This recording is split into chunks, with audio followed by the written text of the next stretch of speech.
रामचरितमानस में बड़ी सुंदर चौपाई लिखी है बालकांड में। क्या लिखा है कि शंकर भगवान महामंत्र का जप करते हैं और काशी में मरने वाले व्यक्ति को उसी महामंत्र की दीक्षा देकर के उसको मुक्त कर देते हैं।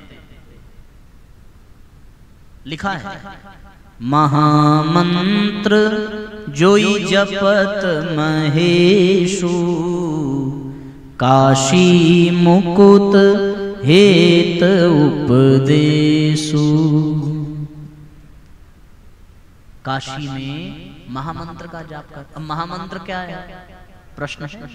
महामंत्र महामंत्र जितने जग माही को गायत्री समनाही। महामंत्र गायत्री के समान है नहीं, तो क्या आलतू फालतू मंत्र जपते होंगे भगवान शंकर? जब गायत्री के समान कोई मंत्र है नहीं और वो महामंत्र जप रहे हैं, तो इसका मतलब क्या हुआ कि वो गायत्री मंत्र का ही जप करते हैं।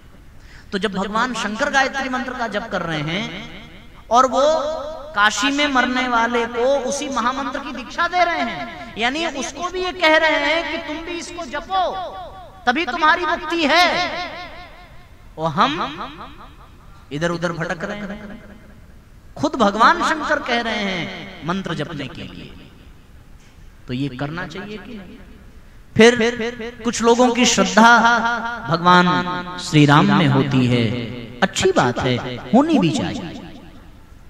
पर भगवान श्री राम के विषय में वर्णन आता है, वो कौन सा जप करते हैं? अब सोचो, वाल्मीकि रामायण में लिखा है। अच्छा, राम जी कब आए? त्रेता युग में, ठीक है ना? तो त्रेता युग से पहले लोग किस मंत्र का जाप करते थे? बताओ जरा। त्रेता युग से पहले भी तो कोई मंत्र होगा। अब राम जी से पहले तो राम जी का नाम आया नहीं, उनके आने के बाद ही लोगों ने राम नाम जपना शुरू किया। पर उनके आने से पहले लोग किस मंत्र का जाप करते थे? और फिर राम जी आए तो राम जी ने किसका जप किया? तो वाल्मीकि रामायण में एक बात लिखी है, लिखा है कौशल्या सुप्रजा राम पूर्वा संध्या प्रवर्तते उत्तिष्ठ नर शार्दूल कर्तव्य दैव मानिकम तस्य ऋषेः परम उदारम वचः श्रुत्वा नरोत्तमौ स्नात्वा कृतोदको वीरो जपेतुः परमं जपम। इसका अर्थ है साथियों कि राम, विश्वामित्र जी राम जी से कह रहे हैं कि राम तू कौशल्या का सुपुत्र है, अब उठ करके आहनिक कर्म यानी नित्य कर्म करो। इस परम हितकारी वचन को सुनकर के दोनों भाई स्नान आचमन करके गायत्री मंत्र का जप करने लगे। जब भगवान श्री राम विश्वामित्र गुरु वशिष्ठ के आश्रम में जाते हैं और गुरु वशिष्ठ के आश्रम में जाकर के मंत्र की दीक्षा लेते हैं, गुरु गृह गए पढ़न रघुराई अल्पकाल विद्या सब पाई। अल्पकाल में ही विद्या का ज्ञान पाया है। तो गुरु वशिष्ठ ने भगवान राम को, लक्ष्मण को, भरत को, शत्रुघ्न को मंत्र दीक्षा दी है। और मंत्र दीक्षा गुरु मंत्र की दी जाती है। और गुरु मंत्र किसको कहते हैं? गायत्री मंत्र के सिवा दूसरा कोई गुरु मंत्र है ही नहीं। केवल गायत्री मंत्र ही है जिसको गुरु मंत्र कहा गया है। जब भी कोई गुरु अपने शिष्य को गुरु दीक्षा देगा या यज्ञोपवीत पहनाएगा तो वो गायत्री मंत्र की ही दीक्षा देता है। तो वशिष्ठ ऋषि ने, विश्वामित्र ऋषि ने भगवान राम लक्ष्मण को गायत्री मंत्र की दीक्षा दी है। उस गायत्री मंत्र का जप करके राम मर्यादा पुरुषोत्तम राम बने हैं। गायत्री मंत्र को संध्या वंदन कहा जाता है। यानी जैसे भोजन बन जाए पर उसमें नमक न हो तो भोजन का आनंद मिलेगा, लाभ मिलेगा, अच्छा लगेगा? नहीं लगेगा। उसी प्रकार हम कोई भी पूजा पद्धति अपनावें, लेकिन अगर कम से कम एक माला गायत्री मंत्र का जप न किया तो फिर हमें किसी भी पूजा का कोई लाभ मिलता नहीं है, ऐसा शास्त्रों में लिखा है। आदि शक्ति उपासनते गायत्री वेद मातरम।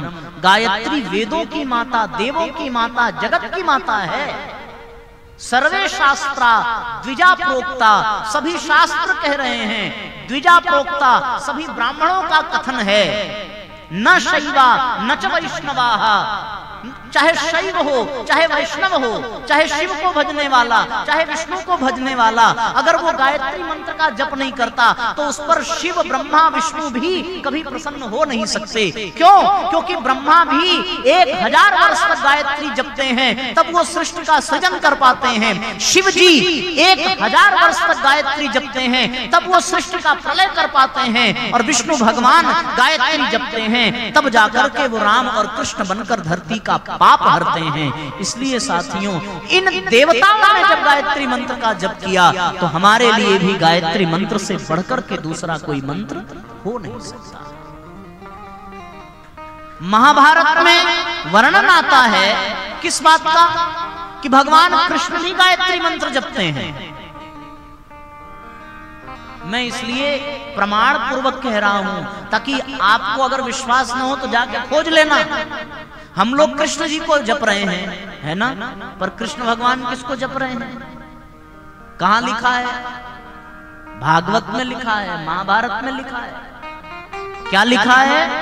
अवतीर्य रवात पूर्ण कृत्वा शौचम यथा विधि रथमोचनमादिश्य संध्या मुप विवेश। कब वर्णन आता है कि जब भगवान शांति दूत बनकर हस्तिनापुर जा रहे हैं तो मार्ग में रुक करके शौच आदि नित्य क्रिया से निवृत्त होकर के उन्होंने सर्वप्रथम संध्या वंदन किया है। संध्या वंदन करके फिर रथ पर सवार हुए और फिर वो हस्तिनापुर गए। संध्या वंदन क्या है? गायत्री मंत्र का जप। मंत्र कोई भी हो लेकिन जप किसका करिए? गायत्री मंत्र का करना चाहिए। क्यों?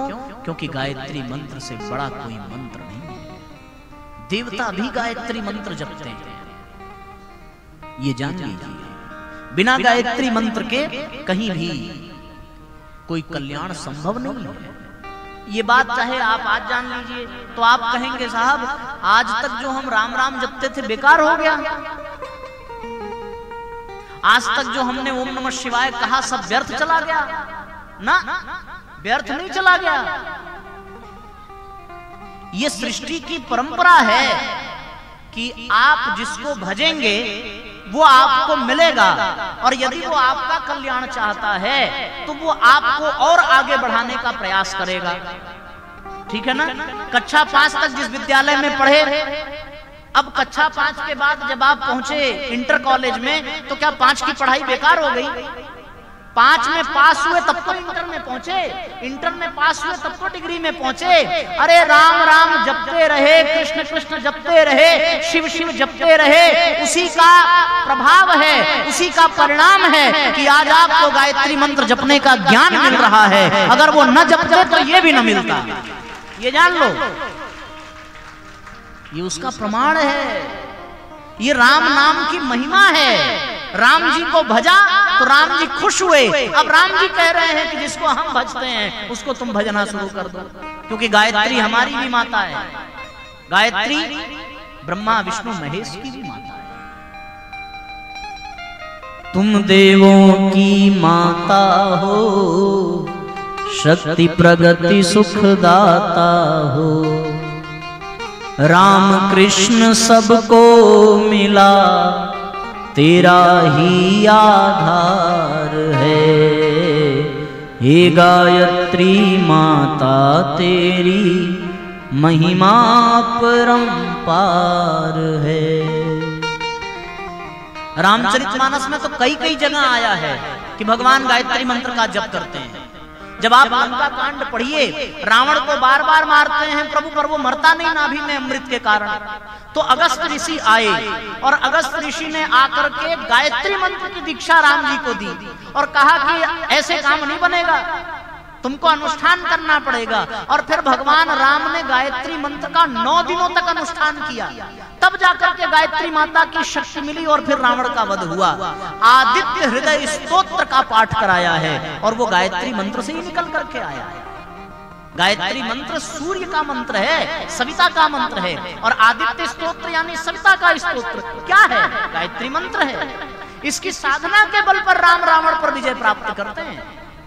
महाभारत पर कृष्ण विजय पाते हैं तो केवल और केवल गायत्री मंत्र की साधना से। हम लोगों ने इन ग्रंथों को पढ़ा नहीं, जिसने जो कह दिया चुपचाप सुन लिया, चुपचाप मान लिया। अब आजकल व्यासपीठ पर खूब कहा जा रहा है गायत्री मंत्र स्त्रियों को नहीं जपना चाहिए। आप लोगों ने भी सुना है? तो आप जब किसी से कहते होंगे बहनों के पास जाके कि गायत्री मंत्र, तो बहनें कहती होंगी कि नहीं नहीं, गायत्री मंत्र औरतों को नहीं जपना चाहिए। क्यों नहीं जपना चाहिए? गायत्री माता है कि पुरुष है बताओ? तो माता का भजन बेटियां नहीं करेंगी तो केवल बेटे करेंगे? बोलो जरा। अच्छा, स्त्रियां कितने प्रकार की होती हैं? मेरी दृष्टि में स्त्रियां 3 प्रकार की होती हैं। एक कुंवारी जिसका भी विवाह ना हुआ हो, एक सुहागन जो सुहागन हो गई, विवाह हो गया हो, और तीसरी वो जो विधवा। इस 3 के सिवा चौथी कोई स्त्री तो है नहीं। और इन तीनों के लिए गायत्री मंत्र जपना अनिवार्य है। कहां लिखा है? गायत्री चालीसा में क्या लिखा है? कुंवारी कन्याओं के लिए घरवर सुख प्रद लहें कुंवारी। फिर और किसके लिए? विधवा रहें सत्य व्रत धारी।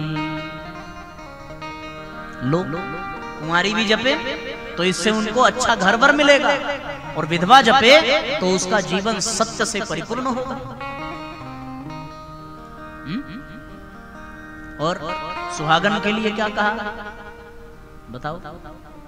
जो सधवा, सधवा यानी सुहागन, जो सधवा सुमिरे चितलाई, अछत सुहाग सदा सुखदाई। सधवा भी जपे। हम तो अपनी श्रीमती जी को रोज गायत्री मंत्र जपवाते हैं कि तुम जपोगी तो हम बचे रहेंगे।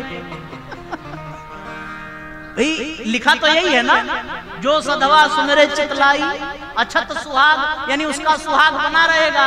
तो हम चाहेंगे ना कि हम बने रहें, तो हम तो जपेंगे, और घरवाली ना जपे तो हम कहां से बने रहेंगे? केवल करवा चौथ का व्रत रहने से सुहाग नहीं बचेगा। साल भर में एक बार खाना पीना छोड़ दिया तो हो गया सुहाग अमर। रोज गायत्री मंत्र बोलो तब सुहागन बने रहोगे, ये जान लेना। अछत सुहाग सदा सुखदाई, घरवर सुख प्रद लहें कुमारी, विधवा रहें सत्य व्रत। अब बोलो, स्त्रियों को गायत्री मंत्र नहीं जपना चाहिए। बेटियों पर तो माता की कृपा अधिक होती है ना, माता का प्रेम स्नेह बेटियों पर अधिक होता है। तो मैं देखता हूं ये गायत्री मंदिर है और कथा शुरू होने से पहले 4, 6, 10 बहनें आ जाती हैं, तैयारी करती हैं। तो गायत्री माता कितनी खुश होती होंगी कि बेटियां आ गई हैं, अब हमारे घर को सजा रही हैं, अब हमारे आंगन में बैठने की व्यवस्था कर रही हैं। अभी थोड़ी देर में हमारा बेटा भी आएगा बनारस वाला, वो गायत्री मंत्र सबको सुनाएगा, फिर सब बेटियां सुनेंगी, फिर सब बेटियां गायत्री मंत्र जपेंगी। तो इससे किसको प्रसन्नता मिलेगी? गायत्री माता को। वो प्रसन्न हो जाए, यही तो हम लोग चाहते हैं। वो प्रसन्न हो जाएंगी तो क्या मिलेगा? सद्बुद्धि मिलेगी। सद्बुद्धि मिल गई तो दुर्गुणों से जान बच जाएगी, दुर्गुणों से जान बचा, मन की शांति मिल जाएगी। बस काम बन गया। इतना ही केवल करना है। गायत्री मंत्र जपते जपते अपने आप बुद्धि निर्मल हो जाती है, कुछ करना ही नहीं पड़ता। तो गायत्री मंत्र की रस्सी से अपने मन को गायत्री माता के चरणों से बांध देना, बात बन जाएगी। पूरा लाभ मिले। इसलिए गायत्री मंत्र जपना चाहिए।